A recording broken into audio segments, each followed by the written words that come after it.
This episode of Can I Kick It was filmed while following the local government's social distancing guidelines for COVID-19 prevention. Our closed set had no more than 5 people at a time. We are doing our part to bring us closer to the end of this global pandemic. Please do yours and stay safe.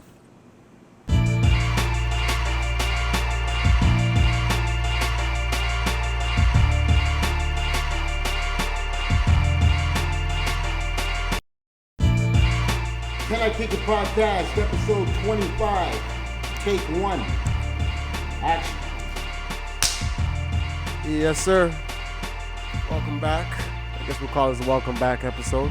It's been a little while, a little hiatus. My name is Kenyaga Malali, the host of the Can I Kick It show. I'm here with my partner in crime, August James. Yes. How it go, homie? What it do? It goes. Summer of 2021. It's a weird time to be alive. You know what I mean? Yes, she was fine, but she doesn't say hi to people. I guess, that's her prerogative. It's okay. Yeah, so here we are, back after a long time. Lots happened. Playoffs, LeBron, first ever first-round exit. To the effect of Phoenix and Milwaukee facing off in the finals. Milwaukee taking that in 6 games. Dominant performance by Giannis. How do you feel about it? Deserved? Well-deserved? Was it good playoffs? Did you enjoy it? Well-deserved. Well-deserved. I just find it hilarious how if they didn't win, they were going to trash him. Oh, yeah, they were. And the way, now that he won it, so look at him. He did it the right way. The narrative is just hilarious to me. But, yeah, it was well-deserved. Down 0-2 to Phoenix, I thought it was a wrap. Yeah, me too. I thought maybe whichever, but Drew Holiday apparently is the best defender ever. He's the second coming of Kawhi. But, I was impressed. I mean, for a guy to come in, I appreciate the way he did it. He came in, he dropped 50, and had like 14 rebounds and went, 14 for 16 from the line. Mm-hmm. You know what I mean? That's a guy that wants to win. There's certain players I've watched go to many finals, and I can't trust them to go 14 of 16 from the line or make 2 clutch free throws at all. But we're not talking about those people right now. Anyways, so they won the championship. Hurrah for them. They didn't have to go through the Raptors. Lucky them.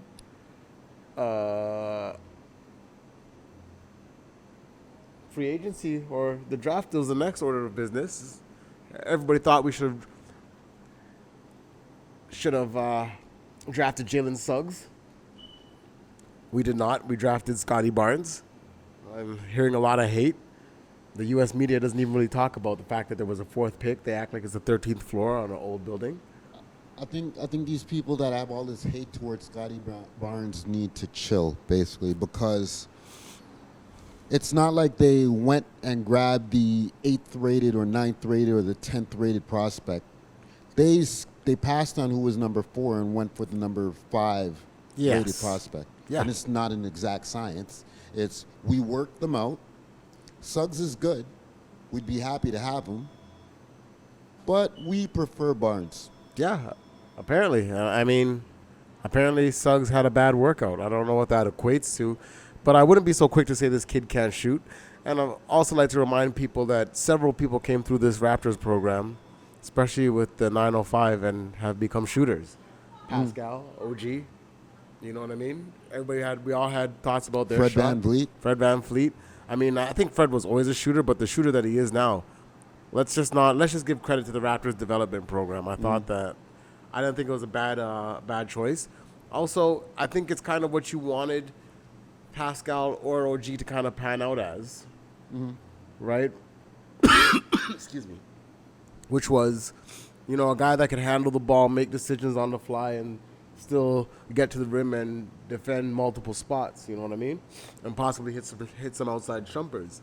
And this guy played 4 years, or it's not 4 years, but he played a year at Florida State, and he played point guard. Right? So he's used to handling the ball, right? At 6'9" with a 7'3" or a 7'2" wingspan, 220-plus pounds. They're saying he's like a Draymond Green, except he can shoot. Well, and I watched the footage. Like, I watched some of the, although I didn't watch too much in-game footage, but the footage that I saw, and he says it himself, he prides himself on being able to shoot. Yeah, he looks like he wants to get better at it. His jump shot looked a lot better than it has. I watched some of his high school clips, and then I watched some of his college clips. I think his college was limited because of the whole Corona thing, but the jump shot doesn't look broken. It's not something where I'm worried about him not being able to work on it and make it something. You know what I mean? Maybe I want him to elevate a little He's a shooter, more. though. Well, Like, it's not about fixing his shot. He's a shooter. That's what he does. well, He's a point guard that can shoot. Wow. At a pretty high clip for somebody who's 6'9", 6'10". Well, I'm looking forward to it. Yeah. At the end of the day, I'm not mad at the pick. Yes, we lost Kyle Lowry, and a lot of people are going to be like, Jalen Suggs should have been what replaced Kyle Lowry. But, I think people forget we have Fred VanVleet. So. It was a down year for Fred VanVleet. COVID. It was a down year for a lot of guys, man. It was a down year for LeBron. Yeah. You know what I mean? It was a down year for Kevin Durant. It was a down year for Kawhi. A lot of guys. It was a down year for Dame Lillard. Yeah. For Jamal, it's been a kind of a tough year to come back out on that quick turnaround. Yes, I believe that quick turnaround does affect you, but it is what it is. Doesn't mean that the Milwaukee Bucks don't deserve their championship. I liked the Raptors' second round pick, particularly Toronto kid? Delano. Yeah, the Delano Banton Ute from Rexdale. Big up. First Canadian ever drafted, straight from Rexdale too. So big up to that. That neighborhood has seen its fair share of adversity. So for him to be able to make it out and keep his head straight, I take my hats off to that young man. I like his game a lot, actually. He's another big point guard. I think Delano Banton is about 6'6". Yeah. Played Nebraska, so what's that? Yeah, he's a Nebraska Husker. Big Ten basketball? Yeah. Listed at, I'm saying a lot. It's been a while since we've done this. Production team says we're not allowed to say on air, but they're going to have to deal with it. We're a little rusty. Yeah, we're getting back to it. We're getting back to it. 2.6 meters. What is that? In that would be, let's do the conversion. he's 6'9". Nice. He's fucking 6'9", and another point guard, right? Previous school for that was Western Kentucky. So, I like his game. He's patient. He's got kind of a lazy kind of Paul Pierce thing going on. It's footwork. It's not speed. You know what I mean? Right? So, if he can put some muscle on, he's a little bit slight. He's got a small frame. But if he can put some muscle on that frame, that 6'9" frame, and just be whichever, he kind of reminds me of like a Tayshaun Prince or what is that youth's name from Golden State? Had that really bad injury. He used to play for Atlanta. He was a bench player on Golden State. Oh, Sean Livingston. Yes, reminds me of Sean Livingston in a way. Yeah, that's the kind of player he looks got to be. hurt when destroyed his knee when he was playing for, I think it was the Atlanta. Clippers. Wasn't it Atlanta? Maybe he played for Atlanta at one point, but when he had that knee injury, I think it was the Clippers. Okay. But he was tearing it up that time anyways. Wherever he was at that point, he was on fire before he had that injury. I like the way his game is not just based on athleticism. It's a lot of decision making and savvy on the court. He seems to have a pretty good IQ, pretty good feel for the game, just natural feel going to the basket, finishing around the cup, and again knows how to move the ball and kind of run a squad. It's a very big guard to have. You know what I mean? And if you can have him alongside Fred VanVleet, maybe you never know. I see the Raptors going for this small ball lineup, but they're very big in a way, right? Where you got guys like Scottie, Barnes, Pascal, and OG that can play in the front court, and then you're kind of interchanging pieces with Fred VanVleet and a couple other guys here and there, right? So I like that a lot. How'd you feel about it, man?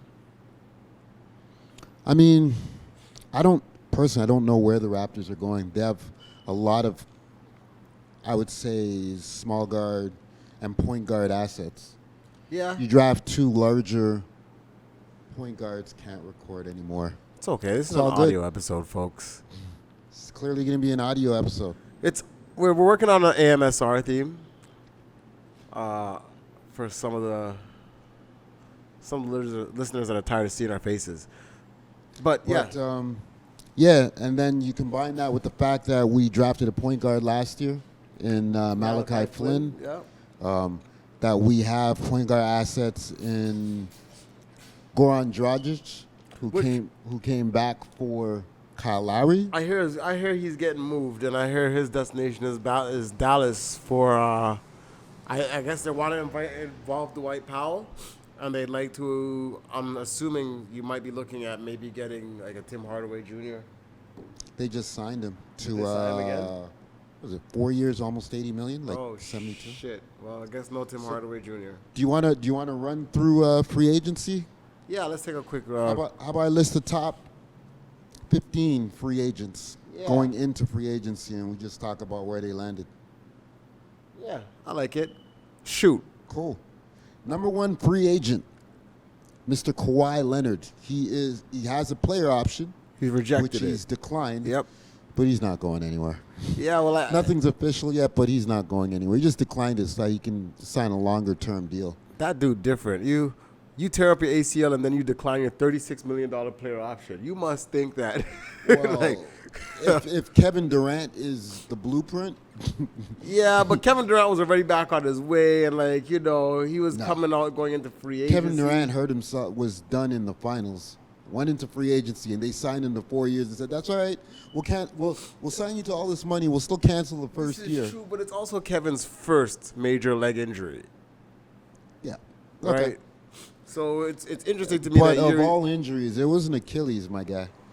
it was, but like I mean, Kawhi Leonard we don't even know what that was that he had, right? Like he's missed full seasons, and then he's also the king of load management. But I digress. Weird flex, but let's see what happens. He's either a mad genius or not. So let's find out. But No. who's next? The number two free agent is Chris Paul. Agrees to a deal with the Phoenix Suns. That deal is going to net him $120 million over the next 4 seasons. I hope his knees hold up. They gave a 36-year-old guard $120 million for the next. They're paying him till he's 40. You know that, right? Yo, Chris Paul, like your old uncle at the barbecue, where you like, you know he ain't got that much left in the tank, but he convinced you that no matter what, you know what I mean? Either way, good for him. I'm happy to see him do it. Hopefully he can get it. He can get somewhere with it, and it isn't a waste for Phoenix because they've got a really good young core. Who's next? Maybe we should skip this one, leave the best for last. The number 3 ranked free agent is Kyle Lowry. Want to go at that now? Or? I'd like to say thank you to Kyle Lowry for all that he's done for us and wish him the best in Miami. I will be rooting for you. I don't know. I don't think there's much to say about it. I mean, we can probably talk the effects, but we'll know the effects a little more as the roster shapes out. So maybe we'll save it for a little bit. Yeah, he signed. He's going to sign a 3-year, $90 million contract. It's just the sign-in trade details that have to get finalized, but he's gone. Yeah, he's gone. We're getting Goran Dragic and Precious Ochoa. Precious Ochoa is an interesting prospect. We'll see how it works out. Next, it's John Collins. It just says here he's restricted. Not too sure. Don't know where he's exactly what signed that yet, but that's a good pickup if the Raptors can land him. Next player would be Mike Conley, who agreed to a deal with the Utah Jazz. Oh, Mike Conley. I don't care. 3 years, $72.5 million. It's a lot of money for Mike Conley. It is. But next is DeMar DeRozan signs with the Bulls. They gave him 3 years, 85 mil. Who's the coach?